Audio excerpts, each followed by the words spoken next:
All right. Okay. All right. All right. Let me ask you about, there are 4 strains: UK, South Africa, Brazil, and China. Are these different, or are they very much alike? They are all SARS-CoV-2. They have minor differences that can lead to a functional difference. Namely, antibodies might not react as effectively against them. Sometimes it makes it more transmissible, and even sometimes it could make it a little bit more virulent or maybe cause a different disease. We know that the UK variant, as well as the South African variant, and very likely the Brazilian variant, transmit much more readily. They get that additional functional advantage, but they're still the same SARS-CoV-2 virus. All right, the new vaccine that's out, Moderna, Pfizer, J&J, that we're expecting, will that address the new variants?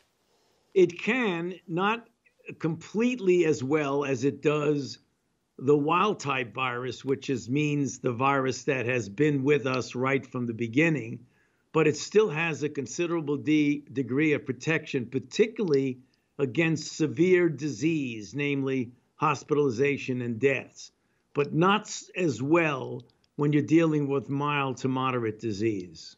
Is herd immunity realistic at this point?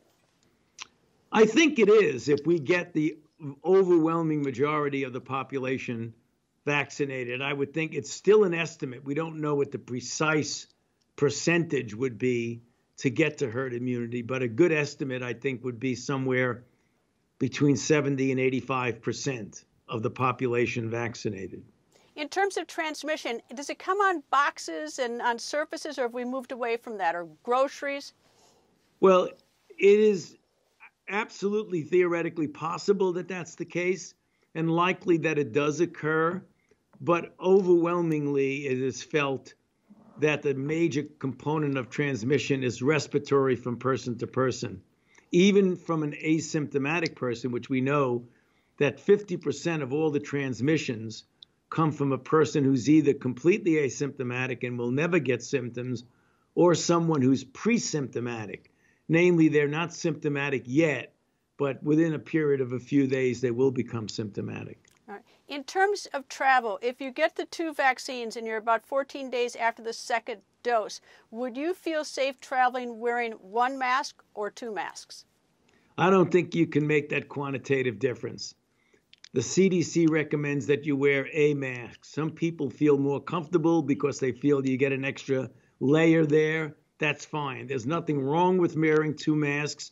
If you feel that it's making you more comfortable, more snug, a better protection, you can.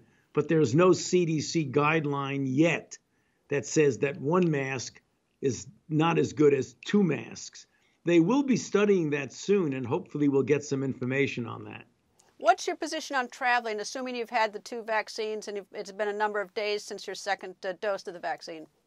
Well, it depends on your willingness to take risks. I mean, the risk is less if you've been vaccinated, no doubt. If you have a vaccine that's 94 to 95% effective, the risk of your getting infected, or certainly the risk of your getting sick, are far, far lower than prior to the vaccine.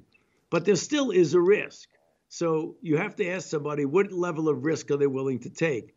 Right now, we still say, please, unless you really have to, don't travel. And that still goes. Let me turn to COVAX. That's sort of a cooperative program to help get the vaccine around the world. Is that right? Yes, it is.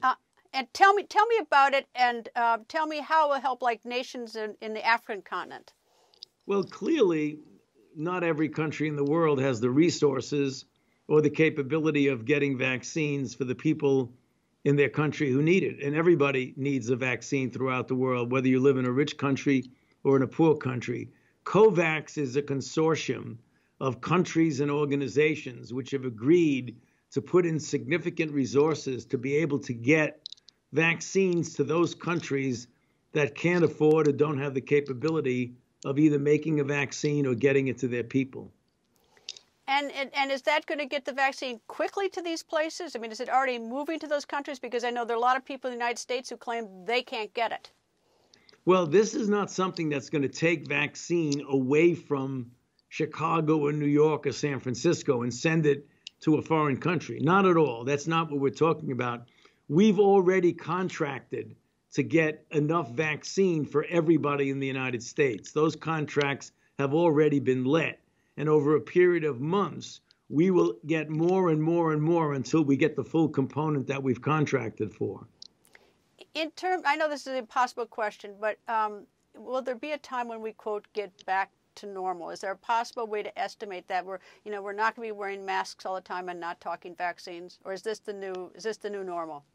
I think we will ultimately get back to close to normal. I think there'll be much more attention paid to public health measures. But I think if we get the proportion of people in the country that I indicated, which is an estimate of what herd immunity would be, namely 70 to 85% of people, then I think we really would be approaching a rather significant level of what we would call normality. Maybe not 100%, but certainly not the stringent restrictions that we're under now.